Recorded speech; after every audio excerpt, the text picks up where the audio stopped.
নমস্কার, বং ভাইবসের আরও একটি নতুন ব্লগে সকলকে জানাই অনেক অনেক ওয়েলকাম। ডিনারে হঠাৎ করেই বাড়ির সকলের ইচ্ছে হলো যে চিকেনের একটা কিছু খাবে, কিন্তু বাড়িতে চিকেন পড়েছিল মাত্র 250 থেকে 300 গ্রাম মতন। আর এদিকে এতটাই রাত হয়ে গেছিল যে পাড়ার যে দোকান ছিল চিকেনের সেটাও বন্ধ। তো বানিয়ে নিলাম এই 250 থেকে 300 গ্রাম চিকেন দিয়ে চিকেনের একটা দারুণ রেসিপি, যেটা কিন্তু জানতে হলে কিভাবে বানিয়েছি পুরো ভিডিওটা স্কিপ না করে দেখতে হবে।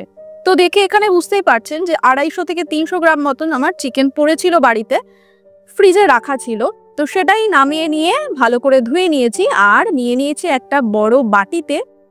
তার মধ্যে দিয়ে দিয়েছি চিকেনগুলো, তার মধ্যে দিচ্ছি আমি তেজপাতা, গোটা এলাচ, দারচিনি, লবঙ্গ আর সামান্য একটু জয়িত্রী। গ্যাসের ফ্লেমটা অন করে দিয়ে প্রথমে আমি এই চিকেনগুলোকে একটু সেদ্ধ করে নেব। তো সেদ্ধ করার সময় এই সমস্ত শুকনো মশলা কিন্তু ব্যবহার করতে হবে।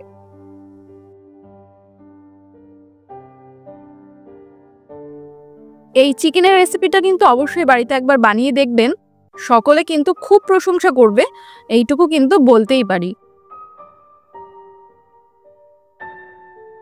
তো চিকেনগুলো কিন্তু আমাদের মোটামুটি সেদ্ধ হয়ে গেছে। তো চিকেনটা সাইডে রেখে দিয়েছি একটু ঠান্ডা হওয়ার জন্য। আর কড়াই নিয়ে নিয়েছি, তাতে নিয়ে নিয়েছি সামান্য একটু সাদা তেল। চিকেনটা বানাতে যে মশলার আমাদের ব্যবহার করতে হবে তার জন্য আমি এখানে নিয়েছি দুটো ছোট সাইজের পেঁয়াজ, সেটা একটু কুচি করে নিয়েছি এখানে 3 থেকে 4টে রসুন, হাফ চামচ মতন হবে সেই পরিমাণ আদা, আর কাঁচা লঙ্কা নিয়েছি। অবশ্যই সেটা কিন্তু ঝালটা নিজেদের হিসেব মতন ব্যবহার করবেন। আর নিয়েছি একটা ছোট সাইজের টমেটো।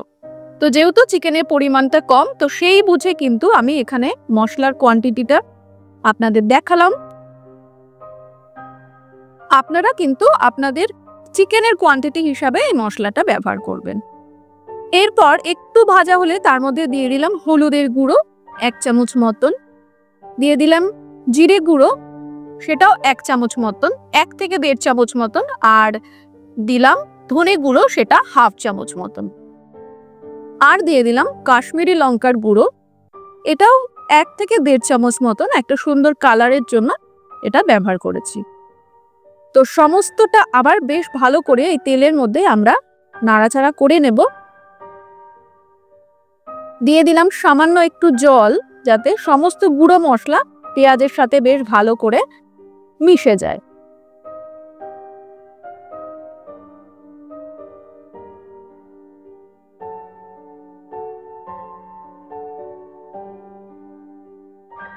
মশলাটা কিন্তু আমাদের বেশ কষানো হয়ে গেছে, কষানো বলবো না ঠিক, এটা একটু ভাজা হয়ে গেছে।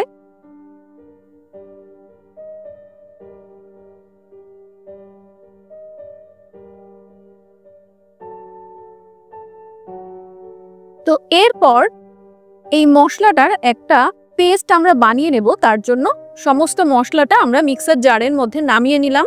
একটু ঠান্ডা করে কিন্তু মশলাটা বানাতে হবে, তা না হলে কিন্তু যেহেতু অতিরিক্ত ভেপারে কিন্তু একটা দুর্ঘটনা ঘটার সমস্যা থেকে থাকে, তো সেই কারণে আগের থেকে জানিয়ে দিলাম।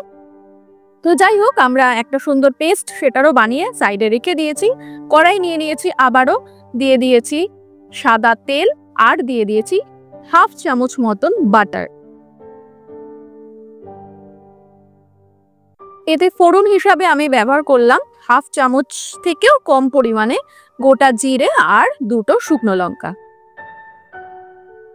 মশলাটা একটু ভাজা হয়ে যাক, একটা সুন্দর গন্ধ বেরিয়ে আসুক, তারপর আমরা আমাদের বানিয়ে রাখা যে পেস্টটা সেটা ব্যবহার করে দেব। তো পেস্টটা দেখে বুঝতেই পারছেন ভীষণ কিন্তু একটা স্মুথ পেস্ট হয়েছে।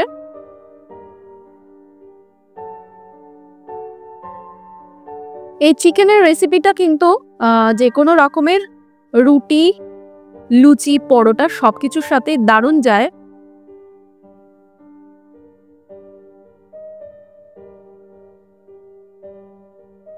এইভাবে বাড়িতে বানালে কিন্তু চিকেনের রেসিপিটা আর রেস্টুরেন্টে যাওয়ার কোনো প্রয়োজন পড়বে না।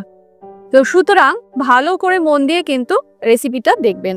তো এদিকে আমরা আমাদের যে মশলাটা সেটা একটু কষিয়ে নিচ্ছি। তো আগে থেকে যেহেতু আমাদের মশলা কষানোই ছিল, তো খুব বেশি সময়ের কিন্তু প্রয়োজন হয় না এখানে।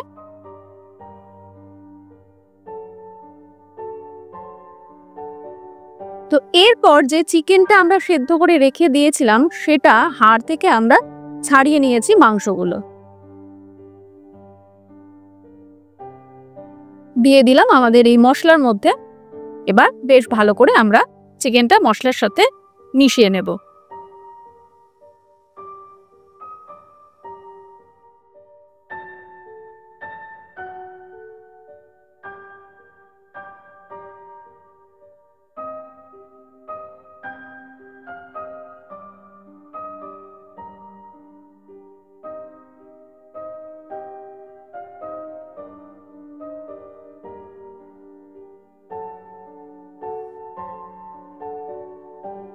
চিকেনের মধ্যে আমরা যে জলের মধ্যে আমরা চিকেনটা সেদ্ধ করেছিলাম, এরপর কিন্তু সেই চিকেনের স্টকটাও ব্যবহার করে ফেললাম, কারণ নষ্ট করে লাভ নেই।